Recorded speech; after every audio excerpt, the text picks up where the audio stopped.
अस्सलाम वालेकुम गाइस। मैं उम्मीद करता हूँ कि आप सब खैरियत से होंगे। My name is Ahmad education वाला you from outside I am student of Rihan college. It has been 3 months since I joined as a part of Rehan College.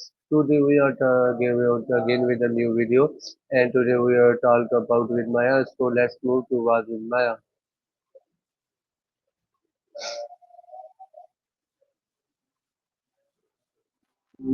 Hey, hope your day's been all right so far. Hi Maya, how are you? Oh, doing pretty good. Just ex- just existing, but in a good way. How about you?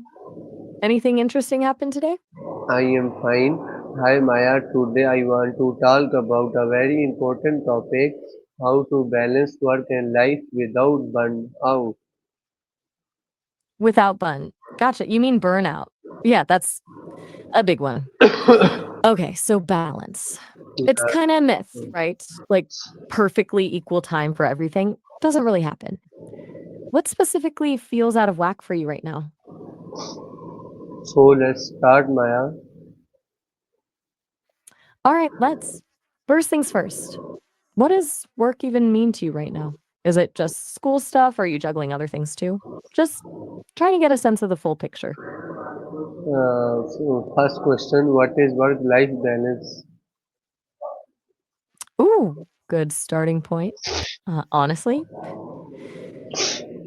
I think life balance is less about strict equality and more about feeling fulfilled. It's about aligning your actions with what actually matters to you. It's not about dividing your time perfectly. It's about feeling like you're investing in the things that give you energy, not just draining it. What does that feel like to you, ideally? Okay, my next question I ask is, why is Okay, shoot. why is it important? Because constantly running on empty is, well, unsustainable. Seriously, it messes with your mental and physical health, your relationships, everything. Relationships, even your ability to actually get stuff done in the long run. When you're balanced, or at least striving for it, you're more resilient, more creative, and honestly just happier. Plus, life's too short to only work, I know. What do you think is at stake if someone doesn't find a good balance? Okay, my next question, how does burnout happen? Burnout happens when your stress levels consistently outweigh your ability to cope. It's kind of like slowly overloading a system. Eventually, something's got to give. Usually, it's a combination of things: unrealistic expectations, feeling like you have no control, not enough social support, and just plain overworking. Basically, pushing yourself too hard for too long. Does any of that resonate with what you're experiencing? Okay, my next question, how can we separate work and personal time? That's the $1,000,000 question, isn't it? Boundaries are key, but they're also hard to enforce. Physically separating spaces can help, like a dedicated study area that isn't your bed. But it's also about mental stuff, like when you're off the clock, actually disconnect. No checking emails, no thinking about deadlines, schedule in fun stuff, even if it's small, and treat it like an appointment you can't miss. What's one small thing you could realistically do tonight to create that separation? Okay, next question, what tools can help maintain boundaries? Ooh, tools. I'm into tools. There's the obvious calendar blocking, to-do lists, stuff like that. But also things like website blockers, app timers, or even just turning off notifications. For mental boundaries, maybe mindfulness exercises, or even just a short walk to clear your head. It really depends on what kind of boundaries you're struggling with. Do you find yourself getting distracted easily, or is it more about feeling obligated to always be available? Okay, my next question, should we step away from screens sometimes? Should we? Yes. Uh, Absolutely. Look, screens are amazing, but they're also designed to be addictive. Constant stimulation just fries your brain. Stepping away, even for 15, 20 minutes a day, can do wonders for your focus, your mood, and your sleep. It's like giving your brain a mini vacation. What's one thing you enjoy doing that doesn't involve a screen? Okay, my next question. Why is saying no important? Because your time and energy are finite resources. Seriously, every time you say yes to something, you're saying no to something else. Saying no isn't rude, it's self respect. It's about protecting your priorities and preventing yourself from getting overcommitted. It's hard at first, but it gets easier. What makes it difficult for you to say no to things? Okay, my next question. Why are hobbies important?